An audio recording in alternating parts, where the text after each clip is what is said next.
No, stop living in your fantasy world that white guys are somehow perfect. I'm just so sick and tired of it. Because I was approached by a black woman recently through social media. She said she liked me. I was like, okay. I took her out for a date. And the whole date was just her basically fawning over me. Not because of who I am, because I'm actually a shit person. I'm not gonna lie. I'm not I really don't think I'm a great individual. I messed up a lot in my life, and I regret it. And though I'm trying to improve, I'm in no way worthy of this kind of flattery.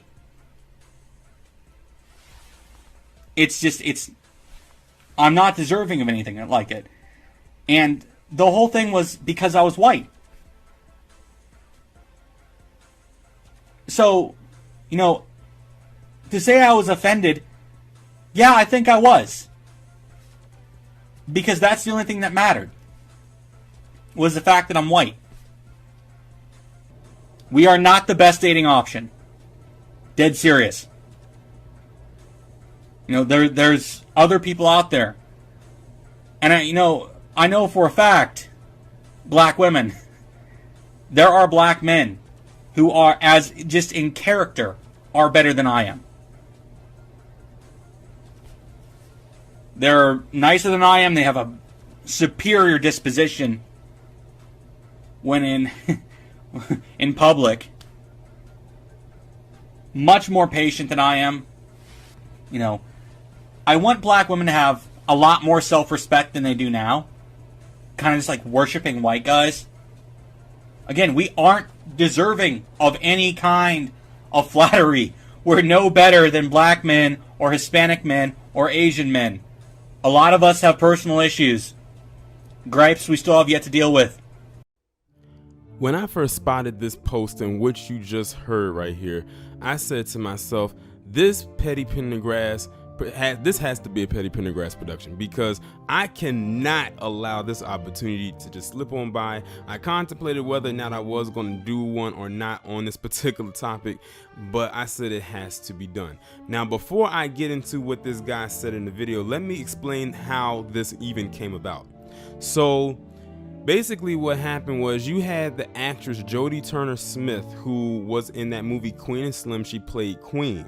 Had basically came on to Twitter, and I guess she was announcing her engagement or her getting married to this actor by the name of Joshua Jackson. If you don't know who he is, he played on that show Dawson's Creek back in the late 90s and early 2000s. He's done some other things, but that's what he was most notable for doing. And also, I forgot, he was also in the Mighty Ducks films before he got on to Dawson's Creek.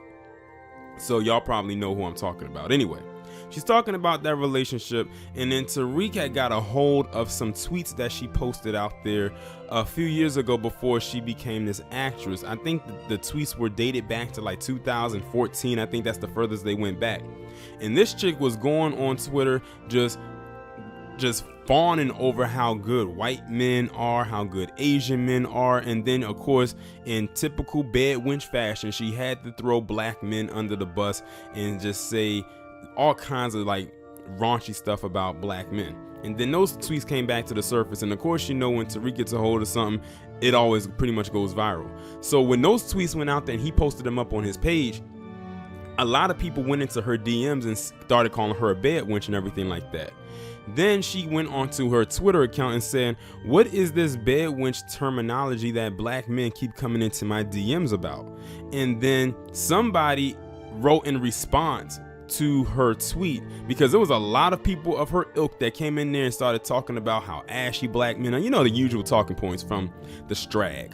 And then somebody, a miracle, came in and posted this video in which you just saw and said, I don't know what, but I have a feeling that this guy could explain what a bed wench is better than I am. So now you know the setup and how this video came about and how I found it. So let me just go ahead and explain it. So you can look at this guy right here. To many people, he would look like a straight up bum. In the strag terminology, he would be considered an ain't shit nigga if it was one of us, if it was a black guy. But because he's white, they can look past all of that. So basically what he was doing in this video was he was explaining a date that he went on with this black woman. He said they met through social media, they contacted him through the DM, and they went on a date. This was not a woman he was in a relationship with. This was a woman he just went on a date with. One date.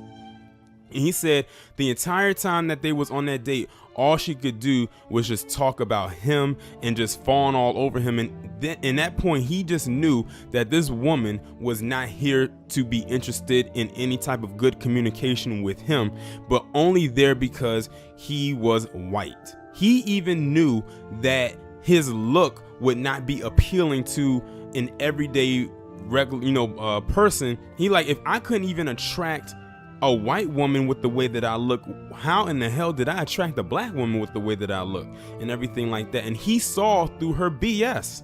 He saw through it. And he knew that this chick, who I'm going to assume could have been a very attractive woman, how in the world did she find him attractive? That's what was going through his mind, because he was like, I'm nobody special. He even admitted his faults in the video, and he's trying to figure out like, how in the world does she find me attractive? And he was like, this woman only likes me because I'm a white guy. That's what he said in the video. He admitted it. He said, this chick because I'm white, nothing else. He said, I could be a bum, I could be broke, hell, I could be a serial killer, I could be a rapist, and that wouldn't matter. He said all she saw was the fact that I was white. And he was like, he was basically also saying I have no sexual appeal about myself. He's like, I'm just this average guy. Why would she be interested in me? And then one major thing that he mentioned in his commentary, in his video, and this is to black men. He says, black men are more charismatic than me. I don't know if y'all caught that. He said black men are more charismatic or have more charisma than me.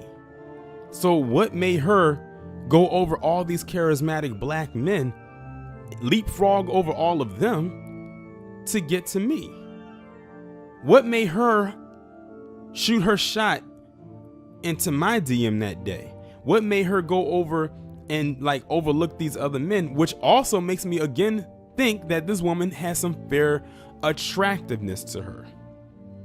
That's the only thing I could think of, because he didn't describe her. He didn't say her name. I wish he would have described her, like gave some features, like maybe what kind of shape did she have, physical features, like did she wear her natural hair, like what was her skin tone and everything like that. And I bet you it could have been a brown skinned woman, maybe wore her natural hair, I'm not sure. And it could have been slim, maybe looked like she could have been in the gym, or maybe she just has a natural slim figure. Because that's the only thing I could think of why he would say these things that he's saying while also complimenting black men. This guy literally put out his stats as negative, but while giving out positive stats about black men. Now, isn't that funny? How it took a white guy to give positive stats about black men, and you had people of this woman's ilk, by the one that he went on a date with, and Jodie Turner-Smith and her ilk and all that stragdom has negative things to say about black men. Isn't that interesting? That is very interesting right there. But here's the kicker. Here's the kicker of the entire thing. A lot of those strags was commenting over and over and over again under her direct tweet about how black men ain't shit and black men ain't this and just live your life and do you and all this type of stuff. But when the person who left that video under her comment, which was a direct response to her, it received over like 500 retweets and likes and all types of stuff. It made its traction. Not one of those bed wenches that was talking all types of shit about black men under her tweet left a comment under that video, and that was a direct response to her. They did not respond to their white zaddy. And I bet you, I know, if it was a black man that said this, they would have came out in droves. This guy right here in this video exposed them in more ways than one. See, it was always speculation whether or not, what is it that will make a lot of these strags flock to a white guy like this. Now, like I said, look at him. He's not a model. He's not an actor or anything like that. Look at how he's like, I don't know if that's where he lives or anything, but look at his conditions. But they flock to that, but they will overlook a successful black man who has his stuff together, probably works out healthy, has a decent job, or maybe is a businessman. Hell, he could be a multi-millionaire, and they will overlook that because he's not this guy, because of his skin tone, because of his race, his social construct. He exposed all of that in 2 minutes and 16 seconds. And not one of those strags came under that video and rebutted what he said, which lets us know that what he said was true. Interesting, isn't it? Interesting how all of that played itself out. I'm done. I think my point has been proven. Y'all let me know what y'all think, and I will talk to you in the next one.